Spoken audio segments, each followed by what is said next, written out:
لحظات كده بتيجي فجأة من غير إنذار، لما تبص لنفسك في المراية وتحس إنك مش حاسة بنفسك.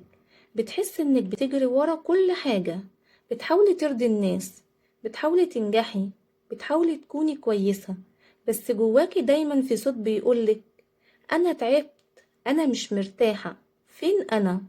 يمكن الناس شايفينك قوية ودايما متماسكة وعلى طول بتضحكي وبرضه على طول ناجحة، بس محدش يعرف كمية الصراعات اللي بتدوري فيها بينك وبين نفسك.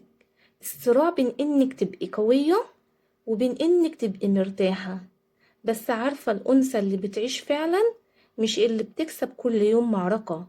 الأنثى اللي بتعيش هي اللي بتتعلم تعيش بوعي، اللي بتعرف ازاي تحب نفسها وتهدي نفسها وتنظم وقتها وتوازن بين طاقتها وشغلها وحياتها. عشان كده الفيديو ده معمول ليكي. هنتكلم فيه عن 5 عادات، بس هما مش أي عادات، دي عادات بتغير روحك من جوه، بتبني ثقتك بنفسك وبتخليكي تمشي في الدنيا بخفة وسلام. خدي معايا يلا نفس عميق كده، سيبي كل حاجة في بالك وخلينا نبدأ سوا الرحلة دي، رحلة الأنوثة الواعية اللي فيها قوة وهدوء وثقة وراحة، وراحة حقيقية مش أي راحة. بس قبل ما نبدأ صلي على النبي في التعليقات واعملي لي لايك لأنه بيشجعني جدا وببقى مبسوطة بيه، واشتراك. يلا بينا نبدأ ونقول بسم الله الرحمن الرحيم. العادة الأولى، ابدأي يومك بطاقتك مش بطاقة العالم. أول عادة معانا هتغيرلك حياتك من أول أسبوع بإذن الله، وهي إنك تبدأي يومك بطاقتك انتي مش بطاقة الناس. أول ما تصحي من النوم ابعدي نهائيا عن الموبايل، عن السوشيال ميديا، عن الأخبار. قبل ما تسمعي صوت العالم اسمعي صوتك انتي. قومي بهدوء وخدي كده كوباية مية اشربيها وابتسمي وقولي لنفسك جملة تفتح اليوم على خير. قولي لنفسك أنا أستحق يوم هادي ومليان طاقة حلوة. جربي تخصصي أول 20 دقيقة في اليوم ليكي انتي، ليكي انتي وبس. طبعا هتصلي أول ما تصحي وتقري صفحة من القرآن وتكتبي 3 حاجات انتي ممتنة ليها، أو حتى تقعدي في الشمس وتشربي قهوتك في هدوء في هدوء. الفرق بين بقى البنت اللي بتبدأ يومها كده وبنت بتصحى تجري وتفتح الموبايل هو فرق في الطاقة مش في الجدول. الطاقة اللي بتبدأي بيها اليوم بتفضل ماشية معاكي طول اليوم. ومعلومة صغيرة، لما تكوني هادية أول اليوم بتاخدي قرارات أهدى، بتتكلمي بلطف أكتر، بتتعاملي مع الناس بثقة. فلو نفسك تبدأي وتبقي أنثى واثقة في نفسك ما تستنيش تغيير كبير، ابدأي بعادة صباحية صغيرة، هي دي اللي هتعمل النقلة الحقيقية في حياتك. العادة التانية، لبسك بيعكس طاقتك مش خوفك. اللبس مش مجرد قماش، اللبس لغة بيوصل للعالم رسالة قبل ما تتكلمي. في بنات بتلبس عشان تراضي غيرها، وفي بنات بتلبس عشان تثبت انها حلوة او ماشية مع الموضة.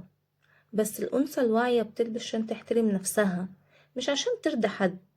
خلي لبسك يعبر عنك، عن مزاجك. وطبعا اللبس بتاعنا يكون لبس محترم، يعني يكون واسع، مش بناطيل بقى ضيقة واقول اصلك ده اللي هيعبر عني، او تيشيرتات قصيرة اصلك ده اللي مش عارف ايه. لا طبعا اللبس المحترم يعني محترم، اللبس الشرعي، اللبس يكون فضفاض، عشان محدش يقول لي اروح البس بنطلون عشان يعبر عني، لا طبعا استحالة. خلي لبسك يعبر عنك، عن مزاجك، عن طاقتك. مش شرط تبقي لابسة اغلى حاجة، المهم تكوني مرتاحة. في ايام طاقتك بتكون هادية، جربي لبس مثلا الوان، ان انتي تلبسي مثلا الوان ناعمة زي ايه، ابيض، بيج، روز باهت، ازرق سماوي. في ايام تانية بتبقي عايزة فيها شجاعة وطاقة، جربي الاحمر، الزيتي، الاسود. جربي تلبسي حاجة بتحبيها حتى لو بسيطة، وقتها تحسي انك واقفة بثقة، بتتحركي براحة ومش محتاجة تبرري وجودك. اللبس مش بس بيجملك، اللبس بيذكرك بنفسك. اسألي نفسك كل يوم قبل ما تخرجي، اللي لابساه ده بيعبر عني، بيشبهني. لما تكون الإجابة أيوة، ساعتها هتلاقي إن طاقتك اتغيرت من أول خطوة في يومك. العادة التالتة، اختاري معاركك، مش كل حاجة تستحق ردك. دي من أكتر الحاجات اللي بتسحب طاقة البنات. احنا ساعات بنضيع نفسنا في تفاصيل ملهاش لازمة، كلمة وجعتنا، تعليق سخيف، تصرف غريب من حد. لكن البنت الواعية بتختار ترد امتى، وتسكت امتى، وتمشي امتى. مش كل حاجة تستحق ردك، ومش كل شخص يستحق شرحك. في مواقف لازم تسيبيها وتمشي من غير ما اصلا ما تحلليها. في ناس وجودهم في حياتك اختبار، مش دايمين. لما تتعلمي تختاري المعارك اللي فعلا تستحق طاقتك، هتحسي براحة رهيبة. هتفهمي ان الهدوء عمره ما كان ضعف. ساعات تكوني ساكتة بس جواكي ثابتة، وده نوع من انواع القوة الراقية جدا اللي بتخلي الناس تحترمك من غير ما تعلي صوتك. خديها قاعدة، انا مش لازم ارد، انا لازم ارتاح. وده مش استسلام، ده منتهى الوعي. العادة رقم 4، خلي في وقت لنفسك كل يوم كده حتى لو ربع ساعة. العادة دي ممكن تكون سبب انك ترجعي تحبي نفسك تاني، لان كل بنت بتنسى نفسها وسط دوامة الشغل، شغل البيت، الناس، السوشيال ميديا. بس لما بتوقفي كل ده وتقعدي مع نفسك شوية، بتحسي انك بدأتي تتنفسي من اول وجديد. جربي تخصصي وقت يومي ليكي انت بس، مش كل وقت تنظيف ولا طبخ ولا شغل. خصصي وقت لنفسك بس. اكتبي، ارسمي، اخرجي لوحدك، اسمعي قرآن، اسمعي فيديوهات بتحبيها، او حتى اقعدي على الكافيه لوحدك من غير موبايل. الوقت ده مش كسل، ده اعادة شحن للطاقة. البنت اللي بتهتم بنفسها مش انانية، بالعكس، دي بنت فاهمة ان الراحة النفسية مش رفاهية. خدي نفسك مع كوباية قهوة، قولي أنا مستاهلة الراحة دي. مع الوقت هتلاحظي إنك بقيتي أهدى، ما بتتعصبيش بسرعة، ما بتتعلقيش بالناس زي الأول، وبقى عندك مساحتك الخاصة بيكي. العادة الخامسة، اتكلمي مع نفسك بإحسان مش بلوم. العادة دي لو طبقتيها كل حاجة هتتغير، لأن الطريقة اللي بتتكلمي بيها مع نفسك هي اللي بتبني ثقتك أو تهدها. كلنا بنتكلم مع نفسنا في دماغنا، بنتكلم على طول الوقت. بس السؤال، انتي بتتكلمي نفسك ازاي؟ في بنات بيجلدوا نفسهم على كل حاجة. ليه عملت كده؟ ليه ما قلتش كده؟ انا فاشلة، انا مش كفاية. اللغة دي سم بطيء جدا.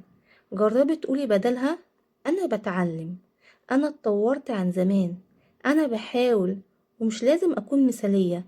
لما تبدأي تكلمي نفسك بلطف، ثقتك هتكبر، لانك بدل ما تبقي عدوة نفسك بقيتي صاحبتها. انتي مش محتاجة تكوني مثالية عشان تستحقي الحب، انتي محتاجة تكوني رحيمة بنفسك عشان تكملي الرحلة. ال5 عادات دول مش دروس، ده اسلوب حياة. ابدأي بعادة واحدة بس وكملي بالتدريج. مفيش تغيير بيحصل فجأة، لكن كل يوم بتختاري نفسك فيه بتكبري وبتتوزني اكتر. الانوثة مش مظهر، الانوثة طاقة راقية، فيها سلام، فيها حب، وفيها هدوء. خدي بالك من نفسك واحترميها وحبيها زي ما هي، لان لما انتي بتبقي بخير كل حاجة حواليك بتبدأ تبقى بخير. وبكده يكون الفيديو بتاعنا خلص. ما تنسوش بقى تقولوا لي رأيكم في الفيديو، وتصلي على النبي في التعليقات، وتعملوا لايك واشتراك في الفيديو. يلا، سلام عليكم ورحمة الله.